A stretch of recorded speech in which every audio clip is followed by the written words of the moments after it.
We are only 16 days into the Joseph Garbinet Marionette Weekend at Bernie's Corrupt Beans Laptop the Fourth administration, and already the Joey Basement crime family is leaning into that Casso La Cream fan. As soon as Joey Basement was heaved into the Oval Office, you know the whole family was like, cha-ching!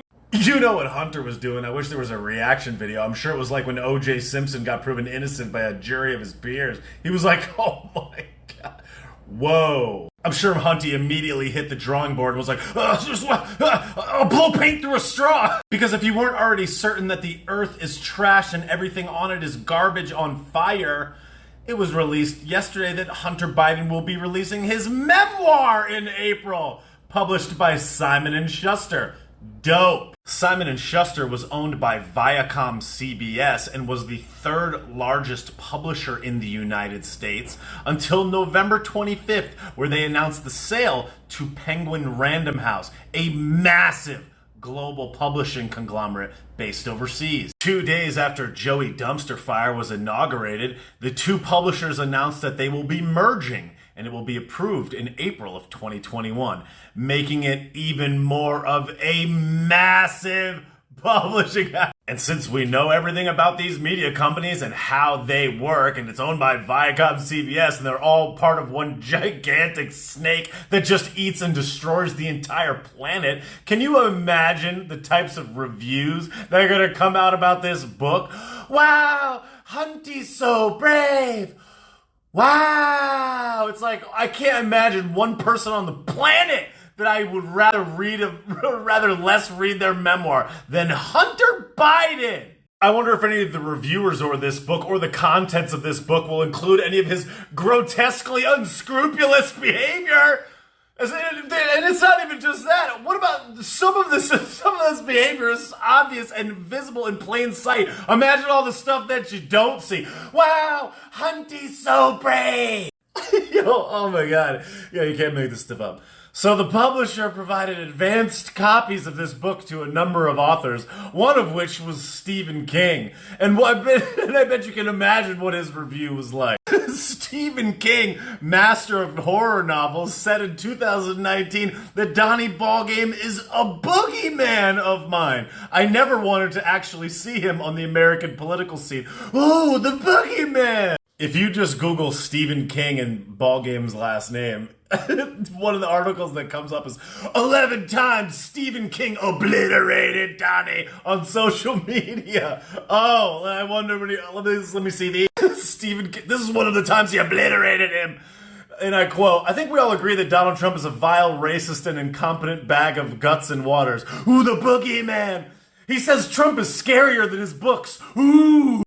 Yo, in 2018, he tweets, you need to impeach Blabbermouth Don or force him to resign before he kills us all. Oh, yo.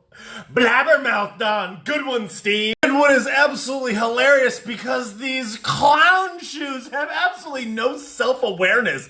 He literally tweeted months later, Trump's inflammatory rhetoric is inciting violent behavior, and he's too cowardly to admit it. Oh, like you saying that we need to impeach him because he's going to kill us all? Inflammatory rhetoric. Yo, Steve, come on, dog. You looking at yourself, guy. Oh.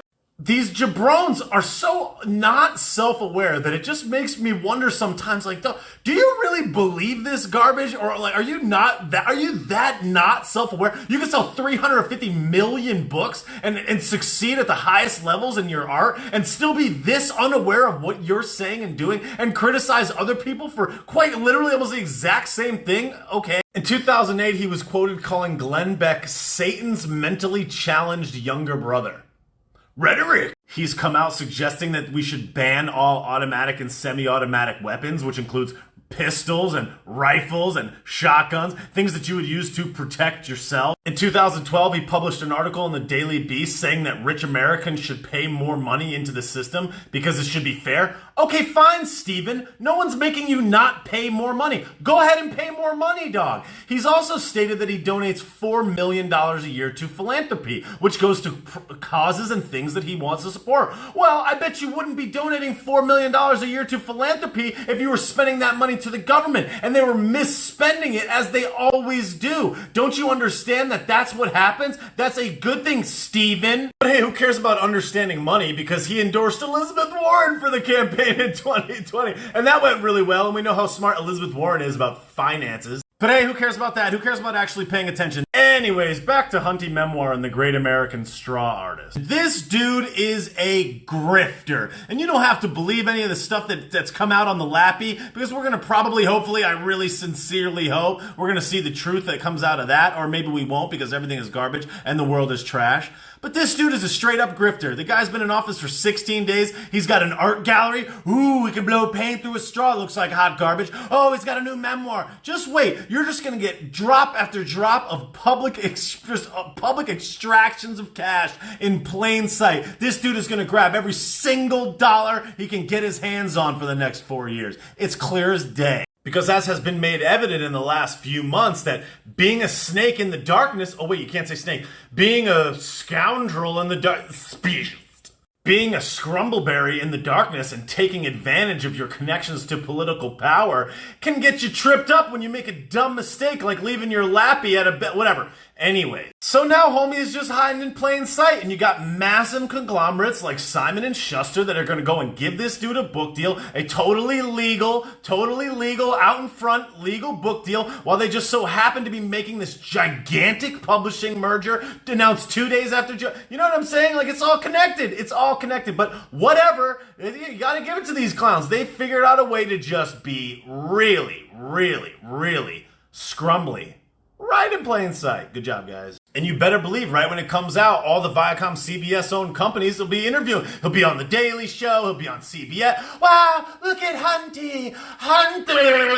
Meanwhile, 15 seconds after Joey Marionette Weekend at Bernie's got... oh, man. Got firemen carried into the Oval Office, got tossed in a chair, handed a pen, and they said, sign all these now. Joey Marionette, a.k.a. Shanghai Joe's brother Frank Biden, who works for a Florida law firm called the Berman Law Group, spoke to a local television station about his tight connection with Joey Basement. And this dude is just quite obviously trying to showcase his connection to Joey Basement in plain sight. Like, yo, Frank, keep it quiet for a little bit, bro. Everybody's watching. He's like, nah, we close. We super close. Just days after Joey Basement got selected or whatever. He goes, we've always been close, but we're closer now. Oh, cool. Frank Biden, who, let me remind you, is not even an attorney. Yo, you can't make this up! The firm where Frank Biden is a, quote, non-attorney senior advisor has aggressively touted its ties to his power, and they are constantly emphasizing the brothers' connection, declaring that their values are aligned, highlighting Joey Basement's brothers. Oh my God, this is in the Washington Post. It's like, imagine what it really is. It says they're highlighting Biden's policies as it advertises its services and are generally playing up Frank Biden's roles, even on cases in which he is not involved. You know, it does not get more obvious than this. If you guys, I mean, if you're on Team Basement, if you're riding with Joey Ice Cream, then I don't know what you're looking at, dog. Just do a little Google search for Berman Law Group and just look at what these people are doing. Okay. Oh, you're a non-attorney senior advisor. Oh, cool. And then you advertise the fact that he's closely knit with Joey Basement. Okay. It also is interesting how they've been changing their services, immediately moving to capitalize on immigration policy shifts and a variety of other things, of which they're highlighting Frank Basement as their connection. Yo, these people are just doing it straight out in the open, like the sun's shining right on them, and they're like, yeah, we're corrupt as hell. Oh man, you gotta love this stuff. Oh, remember when the Post came out with that article about Hunty? Oh, it's Russian disinformation. Yeah, it's Russian, dude. Donnie, Russia. Okay. Meanwhile, on CNN 1 day ago, Frank Biden's actions already testing Joe Biden's ethics claims on CNN. Yo, Washington Post brother, Joey Basement's brother's role in Florida law firm complicates White House ethics message. Yo, dope. Does anybody believe what actually occurred now? Oh, okay, cool. Oh, it's disinformation. You guys are shoot. This story is so fun. This is so thick. Like the more I get into this story, the more I'm just like, yo, is anybody else seeing this? Yo, 5 days ago in The Sun, Hunty's planning an art show with a dealer, quote, who was charged with terror threats and has links to Jane. Okay. Hunter's art features pastel flowers painted through a metallic straw. Wow! Hunter said painting was, quote, literally keeping him sane right now. Uh-oh! I love this story so much. The guy who's apparently going to be Hunter's art dealer at his Soho Gallery show. Oh, man. Oh. I was accused of defrauding an investor for $500,000. Oh my God, the director of the National Legal Policy Center, Thomas Anderson, says, Hunter Biden's tangled web of shell companies, LLCs, investment vehicles, and options agreements make it virtually impossible to know where he is getting income from. Oh. He says, we highly doubt, however, a career as an artist will do anything more than act as a vehicle to further shield where that income is coming from. Awesome! Who else said that? Bobby Sauce! But don't worry, guys, because Joe likes chocolate chip ice cream and Krusty has Converse.